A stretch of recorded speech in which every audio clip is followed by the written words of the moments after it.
My third issue is with the one guy that I feel like also determined this, if you even take those 3 votes. And I love Dan Orlovsky, but he cost Drake May the MVP this year. He started off this season and I can tell you, and I'm gonna explain why he did. First of all, he is, if anybody knows, he is buddy with Matthew Stafford. That is his best. That's his best friend. So, they're in the same friend. Matt Stafford's best friend is Clayton Kershaw. I mean, but you get what I'm saying, right? Yeah. So Matthew Stafford, I forgot to post this. Dan Orlovsky said this. This was October 30th. Question about him. The MVP of the NFL right now is Drake May.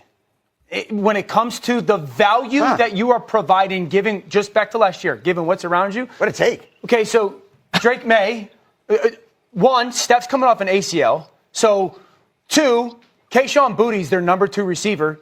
He wasn't this highly drafted wide receiver. True. He's got 2 tight ends that are certainly longer in their careers than they are younger. Drake May's playing quarterback just about as good as anybody, with the least amount of help around him when it comes to just talent. So that was his take October 30th. Mind you, there was no mention of Matthew Stafford. Matthew Stafford jumped into the MVP conversation in November. He had a great stretch of football. I think he threw 16 touchdowns in like a span of 4 or 5 games. So he jumped into the MVP candidacy. But you notice we're 2 months into the season. That's eight games already gone. And you've already thrust Drake May into that conversation.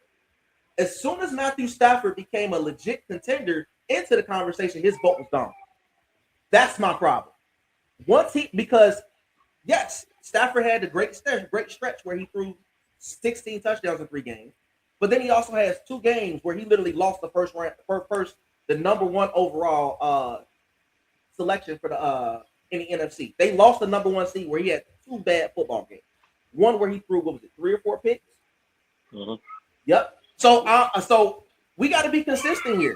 The schedule didn't become an issue for Dan Orlovsky until his boy became the MVP, became an MVP candidate, and automatically his MVP vote was basically sold to him. So, in my opinion, with the AP, they should have literally, once they understood what his mindset was going forward, Dan Orlovsky should have been eliminated from being able to have a vote in that instant, because it's clear you can't be unbiased. I don't understand how he got a vote in the first place. I mean, it's a lot of guys on there that I say should not have gotten a vote, but I mean, Stafford got that vet status, man. You got to look at that too. That's what it was. That's what it was, a lifetime achievement.